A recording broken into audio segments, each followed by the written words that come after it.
We begin in Kenosha, where the community continues to heal, as today marks 1 year since a police officer shot Jacob Blake, likely paralyzing him from the waist down for the rest of his life. The shooting sparked riots and civil unrest. The officer claimed he feared for his life and he was never charged. He's back on the job now. Our Sarah McGrew is in Kenosha as the community reflects today.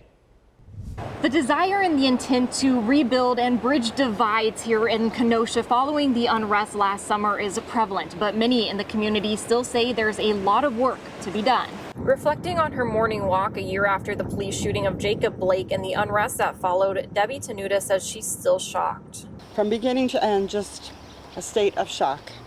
And then just seeing our beautiful hometown just in a state of such unrest and destruction, sadness, desperation. District 10 Alderperson Anthony Kennedy remembers riding his bike to downtown when several squad cars zoomed by. At the time, he didn't know what had just happened in his district. It just started out as a very nice day and changed so quickly. Now, a year later, he says the conversation around policing continues and points to a violence interruption program as a positive change. And there's some things in reference to policing that we're going to talk about.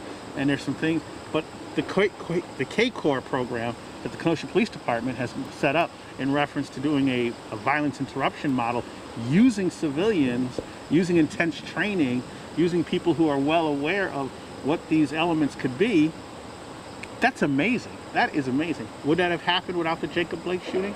I don't know. And although he says progress has been made in the last year, he doesn't believe the city has healed yet. Still a process. And maybe it's not something that's going to have an end point, but it's something that gets incrementally better, incrementally better, incrementally better. Those incremental changes can be seen in buildings downtown with fewer and fewer storefronts boarded up. And Debbie says she can see the changes in her neighbors and community. Things seem a lot calmer, too. I think people seem more willing to talk, a little bit more open-minded. Reporting in Kenosha, Sarah McGrew, TMJ4 News.